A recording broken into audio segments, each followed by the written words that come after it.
Hi నమస్తే, నేను మీ విశ్వ. స్మార్ట్ ఫోకస్ యూట్యూబ్ ఛానల్కి స్వాగతం అండి. బిగ్ బాస్ అగ్ని పరీక్ష సీజన్ 2 ఎపిసోడ్ 10 రివ్యూ అండి. ఇక్కడ విశేషాల్లోకి వెళ్తే మాత్రం ఈరోజు ఎపిసోడ్లో ప్రధానంగా రోహిత్ పర్ఫార్మెన్స్, బిగ్ బాస్ ఇచ్చిన షాకింగ్ ఎల్లో కార్డు, అలానే ఆమన్ అపూర్వ మధ్య జరిగిన హీటెడ్ ఆర్గ్యుమెంట్స్ మరి హాట్ టాపిక్గా మారాయి. ముందుగా రోహిత్ విషయానికి వస్తే, సిక్స్ ప్యాక్ బాడీతో అత్యంత ఫిట్గా ఉండే మిథిలేష్ రెడ్డితో సరదాగా పెట్టిన ఆర్మ్ రెజ్లింగ్ కంటెస్ట్లో రోహిత్ చాలా ఈజీగా గెలిచాడనమాట. తన రియల్ స్ట్రాంగ్ ఏంటో నిరూపించుకున్నాడు. ఆ తర్వాత జరిగిన మ్యూజికల్ చైర్ గేమ్లో కూడా అందరికంటే ముందే అలర్ట్గా ఉండి చైర్లో కూర్చొని తన టైమింగ్ అండ్ గేమింగ్ స్కిల్స్ చూపించాడు. ఇక టీం గేమ్లోకి వచ్చేసరికి 4 వైపులా సరైన ప్లానింగ్ వేసి పక్కా స్కెచ్తో తన టీంను ముందుండి నడిపించి గెలిపించాడు. నిజానికి ఆట తీరును కానీ మనం కానీ చూస్తే రోహిత్ మోస్ట్ వాల్యుబుల్ ప్లేయర్ అని బిగ్ బాస్ 10 సీజన్ అని చెప్పుకోవచ్చు. అతనికి పక్కా బిగ్ బాస్ 10 మెయిన్లో బెర్త్ ఇవ్వచ్చు, అవార్డు ఇవ్వాలి కూడా. కానీ ఊహించని విధంగా బిగ్ బాస్ అతనికి ఎల్లో కార్డు ఇవ్వడం అందరినీ ఆశ్చర్యపరిచింది. మరి ఎల్లో కార్డు ఇవ్వడం అంటే నాకు కూడా ఒక డౌట్ వస్తుంది. ఆడియన్స్ది ఒక సస్పెన్స్లో పెట్టాలని ఎల్లో కార్డు ఇచ్చిందా అని నాకైతే డౌట్ వచ్చింది. మీకేమైనా డౌట్ ఉంటే కింద కామెంట్ సెక్షన్లో తెలియజేయండి. గేమ్ క్షుణ్ణంగా కానీ మనం పరిశీలిస్తే తాడు పట్టుకొని గుంజటం అన్నమాట. అది రూల్స్ బ్రేక్ చేయడం అనేవి ఆమన్తో పాటు మిగతా లేడీ కంటెస్టెంట్స్ కూడా చేశారు. కానీ కేవలం రోహిత్ని మాత్రమే హైలైట్ చేస్తూ పౌల్ కింద ఎల్లో కార్డు ఇవ్వడం ఎంతవరకు న్యాయమో ప్లీజ్ మీరే చెప్పండి. గేమ్ కానీ మీరు కానీ చూసినట్లయితే ప్లీజ్ కామెంట్ సెక్షన్లో తెలియజేయండి.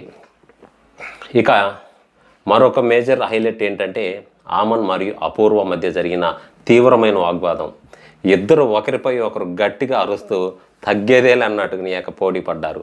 ముఖ్యంగా అపూర్వ మరి ఎక్స్ప్రెషన్స్ అండ్ బాడీ లాంగ్వేజ్ కానీ మనం కానీ చూసుకున్నట్టయితే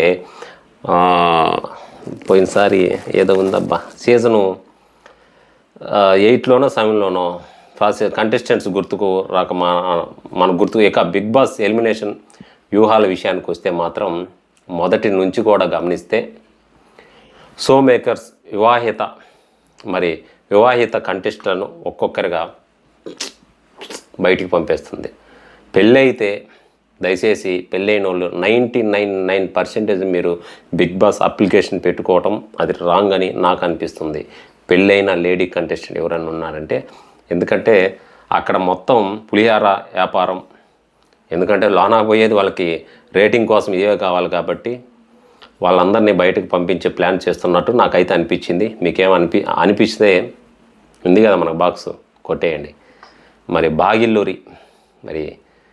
బాగిల్లూరి గాయత్రి రామకృష్ణ, హేమంత్ వంటి వారిని కూడా ఎలిమినేషన్ ఆప్షన్లుగానే వాడుకున్నట్లు కనిపిస్తుంది.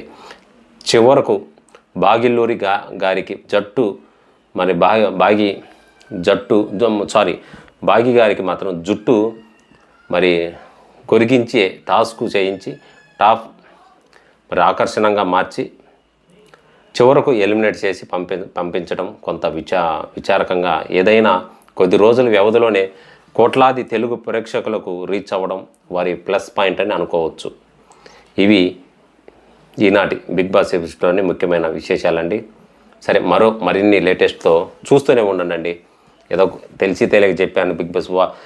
మెయిన్ బిగ్ బాస్ రివ్యూస్ ఉంటారు కదా, వాళ్ళంత కాకపోయినా ఏదో చిన్న ఒక 5 పైసలు ఉంటాయినా ప్లీజ్ సపోర్ట్ చేస్తారని ఆశిస్తున్నానండి. ఏదో చెప్దామని ఆశ, ఏదో కొంత పిచ్చి అంతే ఏం లేదు. అది వృత్తిరీత్యా ఆర్ఎంపీ డాక్టర్గా చేసుకుంటా ఇది ఒక ఉంది కదా పిచ్చి, ఏదో ఒకటి చెప్దాము. ప్లీజ్ నచ్చితే ఇంకా ఏమన్నా నేను ఇంకా మంచి అప్డేట్స్ ఇస్తూ ఉంటాను. ప్లీజ్ లైక్ చేస్తారని ఆశిస్తున్నాను. కుదిరితేనే సబ్స్క్రైబ్ చేయండి. నచ్చితే చేయండి, లేదంటే కామెంట్ సెక్షన్ అయినా చేయండి. మరో వీడియోతో మళ్ళీ ముందుకు వస్తాను. అంతవరకు ధన్యవాదాలు. నా పేరు విశ్వరూపాచారి.